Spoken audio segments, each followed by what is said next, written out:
श्रीमद्रामायणे सुन्दरकाण्डे चतुष्षष्टितमः सर्गः।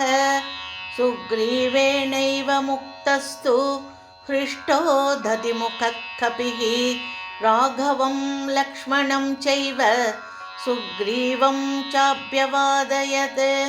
स प्रणम्य च सुग्रीवं राघवौ च महाबलौ वानरैः सहितः शूरैः दिवमेवोत्पपातः। स यथैवागतः पूर्वं तथैव त्वरितं गतः निपत्य गगनात् भूमौ तद्वनं प्रविवेशः। स प्रविष्टो मधुवनं ददर्श हरियूतपान् विमदानुद्दितान् सर्वान् मेहमानान् मधुदकम्। सतानुपागमद्वीरो बद्ध्वा करपुटाञ्जलिम् उवाच वचनं श्लक्ष्णम् इदं हृष्टवदङ्गदम्। सौम्यरोषो न कर्तव्यो यदेभिरभिवादितः अज्ञात्रक्षिभिक्रोधात् भवन्तः प्रतिषेधिताः। युवराजस्त्वमीशश्च वनस्यास्य महाबल मौढ्यात् पूर्वं कृतो दोषः तं भवान् क्षन्तुमर्हति। यथैव हि पिता ते भूत् पूर्वं हरिगणेश्वरः तथा त्वमपि सुग्रीवो नान्यस्तु हरिसत्तम। आख्यातं हि मया गत्वा पितृव्यस्य तवानघ इहोपयानं सर्वेषां येषां वनचारिणाम्। सत्त्वदागमनं श्रुत्वा सहैभिर्हरियूतपैः प्रहृष्टो न तु हृष्टोऽसौ वनं श्रुत्वा प्रदर्शितं।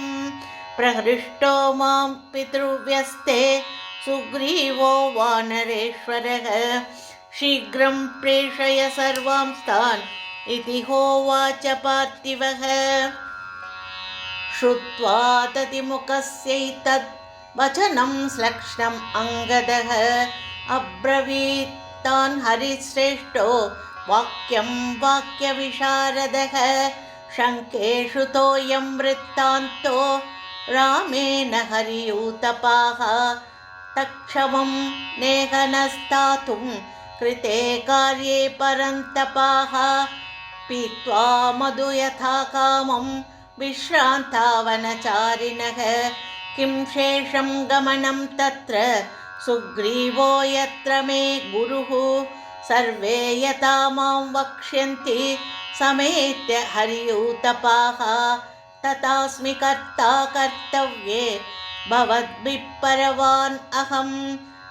ज्ञापयितुमीशोऽहं युवराजोऽस्मि यद्यपि अयुक्तं कृतकर्माणो यूयं दर्शयितुं मया। ब्रुवदश्चङ्गदश्चैवं श्रुत्वा वचनमव्ययं प्रहृष्टमनसो वाक्यम् इदमूचुर्वनौकसः। एवं वक्षति को राजन् प्रभुः सन् वानरर्षभ ऐश्वर्यमदमत्तो हि सर्वोऽहम् इति मन्यते। तव चेदं सुसदृशं वाक्यं नान्यस्य कस्यचित् सन्नतिर्हितवाक्याति भविष्यच्छुभयोग्यताम्। सर्वे वयमपि प्राप्ताः तत्र गन्तुं कृतक्षणाः।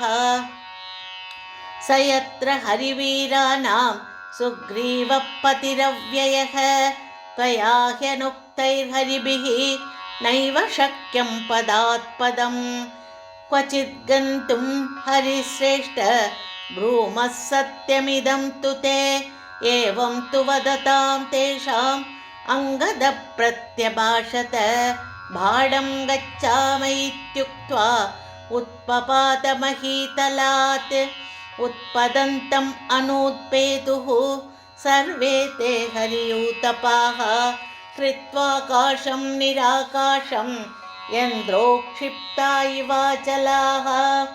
तेऽम्बरं सहसोत्पत्य वेगवन्तप्लवङ्गमाः विनदन्तो महानादं घनावातेरितायता अङ्गदेह्यनुनुप्राप्ते सुग्रीवो वानराधिपः उवाच शोकोपहतं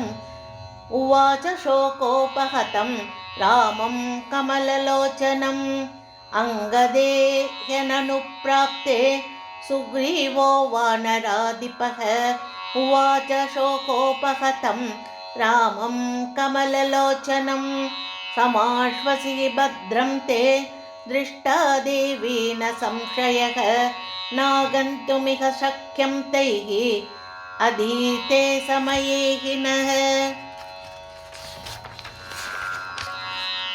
न मत्सकाशमागच्छेत्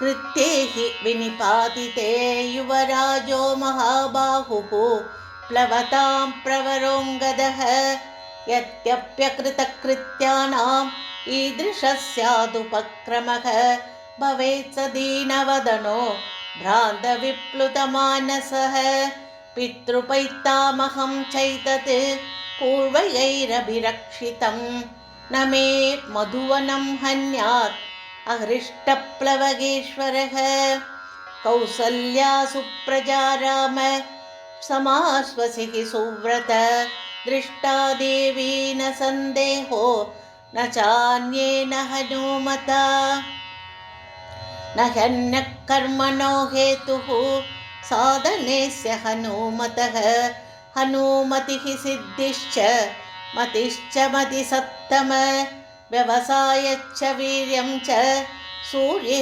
तेजैव ध्रुवं जाम्बवान् यत्र नेता स्यात् अङ्गदश्च बलेश्वरः हनुमां चाप्यतिष्ठाता न तस्य गतिरन्यता मा भूचिन्ता समायुक्तः सम्प्रत्यमिदविक्रमः ततः किल किला शब्दं शुश्रावासन्नमम्बरे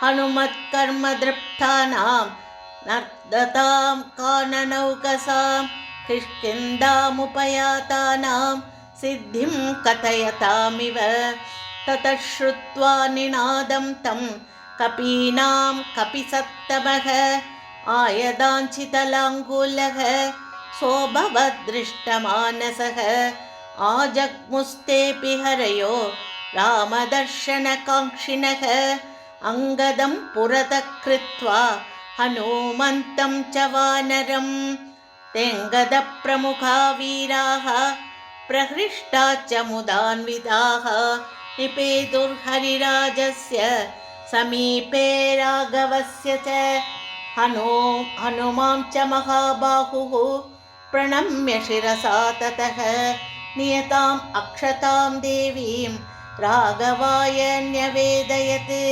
दृष्टा देवीति हनुमत् वदनादमृतोपमम् आकर्ण्यवचनं रामो हर्षमापस लक्ष्मणः निश्चितात्तस्ततस्तस्मिन् सुग्रीवः पवनात्मजे लक्ष्मणप्रीतिमान् प्रीतं बहुमानादवैक्षत प्रीत्याचरममानोत राघवः परवीरः बहुमानेन महता हनुमन्तम् अवैक्षत इत्यार्षे श्रीमद् रामायणे सुन्दरकाण्डे 64तमः सर्गः।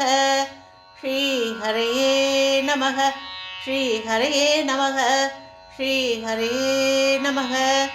जानकीकान्तस्मरणं जय जय राम राम। आञ्जनेयमूर्ति की जय। सद्गुरुनाथ महाराज की जय।